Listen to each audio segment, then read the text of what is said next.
Daylight saving time, why we spring forward and what it costs. Millions of Americans woke up today with 1 hour less sleep. At exactly 2:10 a.m. on March 8th, clocks across most of the United States jumped forward to 3:00 a.m., marking the start of daylight saving time. This annual time change affects hundreds of millions of people, altering sleep schedules, work routines, and daily life across the country. But why does this change happen every year? And why do so many people want to eliminate it entirely? In this video, we'll explain everything you need to know about daylight saving time. In most parts of the United States, daylight saving time begins on the second Sunday of March.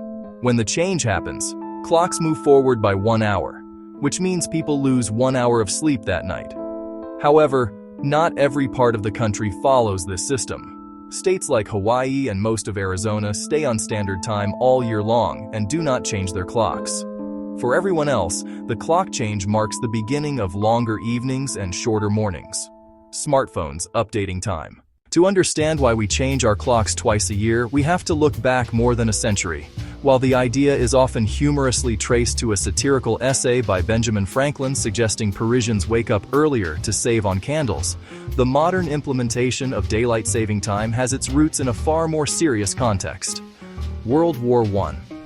In 1916, Germany and its allies were the first to adopt the practice, hoping to conserve precious coal for the war effort. The United States followed suit with the Standard Time Act of 1918. The core logic was straightforward. By shifting an hour of daylight from the morning to the evening, people would naturally use less artificial lighting at home, thereby reducing national energy consumption. At a time when electricity was primarily used for light bulbs, this theory held significant promise. However, modern studies have cast doubt on these savings. Our energy habits have changed dramatically. While we might use less lighting, increased air conditioning use during warmer, longer evenings and extra heating on darker, colder mornings can often cancel out, or even outweigh, any initial energy benefits. After the war, the federal mandate was repealed, leading to decades of what was called a chaos of clocks. States and even individual cities could decide for themselves whether and when to observe DST, creating a confusing patchwork of time zones that wreaked havoc on industries like transportation and broadcasting. To end the confusion, the United States government stepped in, passing the Uniform Time Act of 1966. This landmark legislation didn't force states to adopt daylight saving, but it standardized the dates for those that did, creating the synchronized system we largely follow today. Beyond the energy debate, supporters have long argued that daylight saving time brings several other societal benefits. The most cited advantage is the promotion of a more active, commerce-friendly lifestyle. Longer evening daylight can encourage people to get outside after work, leading to more physical activity. It's also credited with increasing tourism and boosting retail spending, as people are more likely to shop, dine out, and attend events when it's still light outside in the evening. But over time, as our society has evolved, many economists and public policy experts have started questioning whether these century-old justifications are still relevant. The world of 1916 is vastly different from our 24/7, digitally connected society. The question is no longer just about saving energy or boosting retail. It's about whether the practice's perceived benefits still outweigh its now well-documented downsides, particularly when it comes to our health and well-being. While debates over energy and economics continue, one of the most significant and scientifically supported criticisms of daylight saving time is its profound impact on our sleep. Our bodies are finely tuned biological machines, operating on a delicate internal schedule. The twice-yearly clock change, particularly the one in spring, acts like a wrench thrown into these intricate gears, creating a public health issue that affects millions of Americans all at once. When the clocks spring forward, we don't just lose an hour on paper, we lose an hour of rest. This isn't just like staying up a little later on a Saturday night. It's a mandated society-wide sleep deprivation event. Sleep scientists often refer to this phenomenon as social jet lag, where our internal body clock becomes misaligned with the external social clock we are forced to follow. Suddenly, your 7 a.m. alarm feels like 6 a.m. to your body, and that single hour of lost sleep can have a surprisingly powerful ripple effect. The root of the problem lies in the disruption of our circadian rhythm. This is the 24-hour internal clock, governed by a small region in our brain called the suprachiasmatic nucleus, which regulates our sleep-wake cycles. It controls the release of hormones like melatonin, which makes us sleepy, and cortisol, which helps us wake up. This rhythm is primarily synchronized by our exposure to light. The abrupt 1-hour shift in our schedule throws this entire system into disarray. Our bodies, still running on the old time, are not ready to wake up when the alarm rings, nor are they ready for sleep when our new bedtime arrives. The immediate consequences are familiar to many: grogginess, fatigue, and difficulty concentrating. But the effects go beyond just feeling tired. Scientists have documented measurable dips in productivity and cognitive performance in the days following the springtime change. This period of sleep debt can impair our judgment, slow our reaction times, and reduce our ability to solve complex problems, affecting everything from our performance at work to our safety on the road. More alarmingly, this disruption is linked to serious health risks. A growing body of research highlights a spike in adverse medical events in the days following the transition. One prominent study published in the American Journal of Cardiology found a 24% increase in heart attacks on the Monday after we spring forward. Other studies have shown a notable increase in traffic accidents, with some data suggesting a 6% rise in fatal crashes during that week. Workplace injuries also tend to climb as sleep-deprived workers are more prone to errors. For many, this state of misalignment isn't just a one-day affair. It can take several days, and for some individuals, up to a week for the body's internal clock to fully resynchronize with the new external time. During this adjustment period, the cumulative sleep loss continues to build, compounding the negative effects.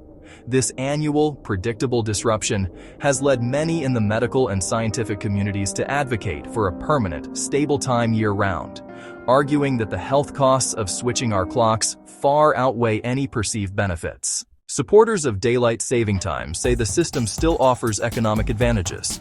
Longer daylight hours in the evening can encourage people to go outside, shop, and participate in recreational activities. This can benefit industries like retail, tourism, and entertainment. However, critics argue that the economic benefits may be smaller than originally believed. Some research suggests the sleep disruption caused by the time change can reduce productivity and cost the economy hundreds of millions of dollars each year. Because of these mixed results, the debate about daylight saving time continues. The biannual ritual of changing our clocks has become a surprisingly contentious issue, sparking a heated political debate that has gained significant momentum in recent years. Public frustration with the spring forward and fall back cycle is at an all-time high, with numerous polls showing a clear majority of Americans want to stop switching their clocks. This sentiment cuts across party lines, creating unusual alliances in Washington. The core of the debate isn't just about whether to stop the change, but what to replace it with. Should the nation adopt permanent standard time, or lock into permanent daylight saving time? The most prominent legislative effort to resolve this is the Sunshine Protection Act, first introduced in 2018 and championed by a bipartisan group of senators.